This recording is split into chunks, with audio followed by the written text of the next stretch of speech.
Shalom. First and foremost, I want to start off by giving all praises, honor, and glory to Yahweh, Ba'ashem, Yahweh Shai, Ba'ashem, Ruchakodash.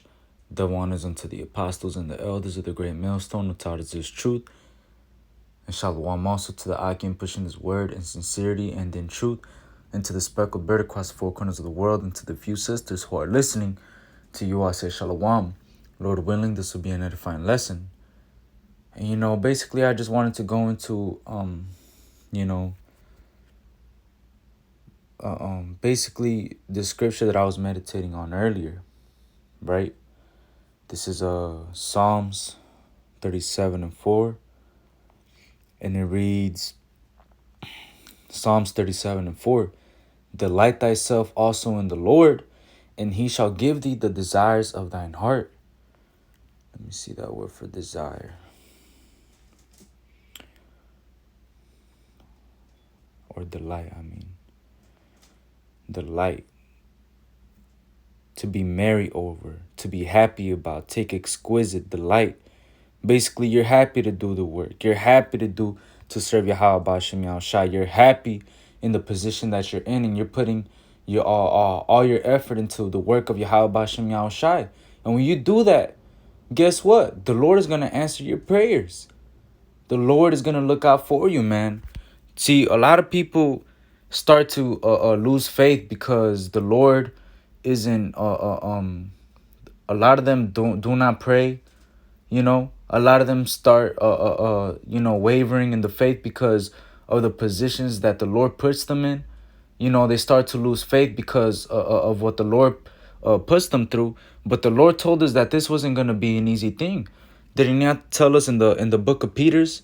Let me get that real quick. 1 Peter 4:12. He told us what? Beloved, think it not strange concerning the fiery trial which is to try you, as though some strange thing happened unto you. See, a lot of people that come into this truth, they forget that we're about to be tried. We're about to go through some shit. Even Paul, what did he tell them? What did he tell the disciples?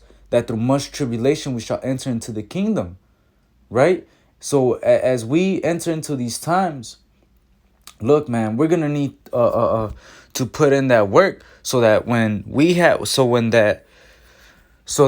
those times come, those times of need, those times that we're gonna have to need help from Yahweh B'Shem Yahushai, he fulfills the desires of our hearts.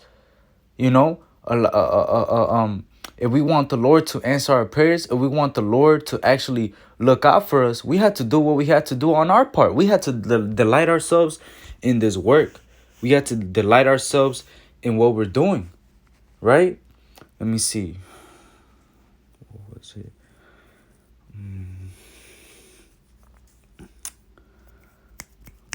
Dispensation. Let me see. Yup, this is 1 Corinthians 9:17. For if I do this willingly, and this work that we're doing, it's about doing it willingly. You have to have a will to do this. You have to want to do this. It's not about, man, you know what? Let me just do this to get it out the way. No, man, if you have that mentality, the Lord is going to fuck you up because he sees that. He sees that. You have to do this willingly because if you do this willingly, you're going to have a reward. It says, but if against my will, a dispensation of the gospel is committed unto me. Let's look into that word dispensation. Dispensation. Let's see what it means. Dispensation, exemption from a rule or usual requirement, right? Let's keep reading. Let me see. So basically, an exemption, an exclusion, an absolution.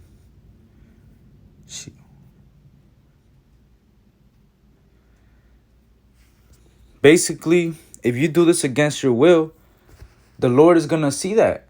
And guess what? Certain things that you are expecting from the Lord is probably most likely not even going to give you those things because he sees that you're doing it against your will.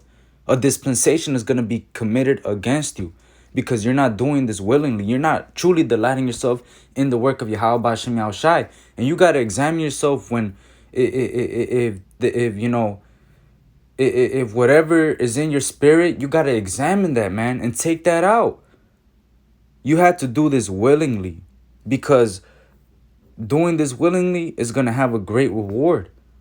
The Lord sees that sacrifice. Does it not say to make basically you let me see. This is Romans 12:1. It says, I beseech you, therefore, brethren, beseech you, begging you. I beg you, therefore, brethren, by the mercies of Yahweh, that ye present your bodies a living sacrifice, holy, acceptable unto God, which is your reasonable service.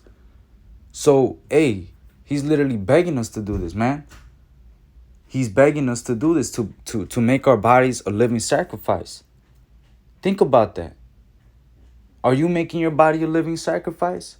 Are you doing this willingly? Are you delighting yourself in the Lord? Hey, these are things that I ask myself, man. Because if I'm about to pray to something, if I'm about to pray to the Lord for something, I had to look back and see, did I do my videos of the day?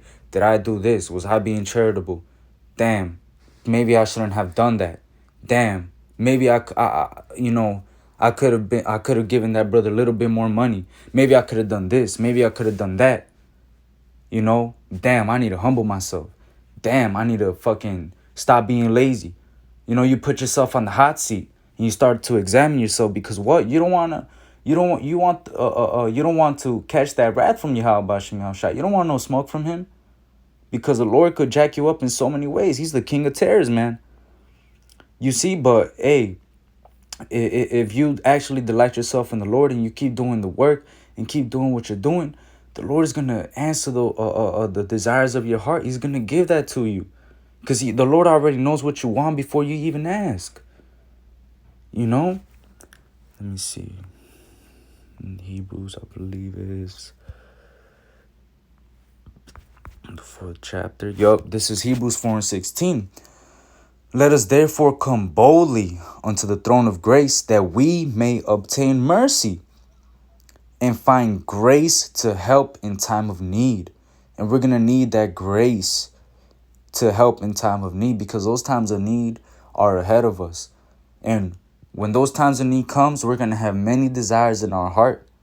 Many desires. We're probably going to be desiring food, desiring clothes, desiring a place to lay our head at, desiring a place that's probably not as hectic as whatever the fuck everybody else is going through during Jacob's trouble. You see that right now we're good because shit hasn't hit the fan. We might not be good 100%, but right now we got food and clothes, and that's all we need right now. Somewhere to lay at. But when that time comes, you don't know the situation the Lord is going to put you through, man. So right now is the time to give your diligence to make your calling and election sure, so that when that day comes, will you find grace to help in time of need. You had to delight yourself right now in the Lord, so that the desires of your heart could be fulfilled later, so that you could cash out spiritually in that day, man. Because these other people are going to be through. They're not going to have no fucking food. They're going to be breaking into people's houses. They're going to be fucking just straight having blood on their hands, doing whatever it takes, eating their children, bro. They're going to be doing so many fucked up things. But we had to come boldly before the throne of grace, man, because we don't want to be in that fucked up situation. We want to abide under the shadow of the Almighty, bro, in this secret place. Because if we abide under the shadow of the Almighty, we're going to be kept from all those things. And that's in this word. We had to stay occupied in this word and keep doing this work until the end, bro. We had to keep pushing. Let me end it off with this. This is Joshua 1:8. It says, this book of the law shall not depart out of thy mouth, but thou shalt meditate therein day and night, that thou mayest observe to do according to all that is written therein. For then thou shalt make thy way prosperous, and then thou shalt have good success. So there you have it, man. This book of the law shall not depart from out of thy mouth. These are things that, and don't get me wrong, you're going to be around people in the world, people in the world, and they're going to be talking about folly. Hey, man, when people in the world are talking about folly and this and that, just don't even participate in that, because that's just going to vex you. Being around those people is just gonna vex you, man. And it already does. But we keep ourselves separate by what? Meditating on Yahweh Shem Shai, this word, day in and day out. And that's what these people notice. They try to gravitate towards you and try to figure you out, but they can't. Because through the Spirit, they know that we're separate. They know that we're holy. You know, we're keeping our way apart. You know, we're dining. We're sitting at the table of the Lord while they're sitting at the table of the devil, man. There's clearly a separation there. But you can't play hopscotch and hop one day here and hop one day there. The Lord's going to jack you up for that, man. You can't have two masters. So it's better right now to delight yourself in the Lord completely and watch. And watch. The Lord is going to answer your prayers and he's going to give you even more. It's beautiful. Literally beautiful. You know, personal testimony, just real quick before I end the video. There be times when I mess up during the week and I do 3 lessons. 3 lessons. 3 lessons. I mess up. It happens to all of us. And when I try to pray for something, I feel guilty to even pray for something. And the Lord jacks me up, man. Jacks me up. He does the prayers that I pray for, like, man, you know, it's almost like I know, like, I pray for something, and the fact that the Lord doesn't answer the prayer, that's the answer to the prayer. And when I look back, it's because I know I'm being slack, I'm being lazy. But then the week that I start going on fire, I make this many lessons, so on and so forth. I'm on point with the precept of the day. I go be charitable with the brothers. I do what I have to do. I read, I pray. You know, I anoint myself and I pray for the brothers and this and that. You know, and you're on fire. You pray to the Lord, and magically, not magically, but through the Spirit, everything starts to get answered. The Lord answers everything speedily, and it's not just, it's not just that the Lord answers the prayer the next day and the day after. It's the Lord answers it instantly. Instantly. Sometimes before I even pray. So that's just the way from my experience, you know, so far being in the truth, you know, when you're on point, the Lord comes through, man. But when you're not on point and you know you're not on point, you feel guilty asking the Lord for something, because that's like, you know, with your parents, right?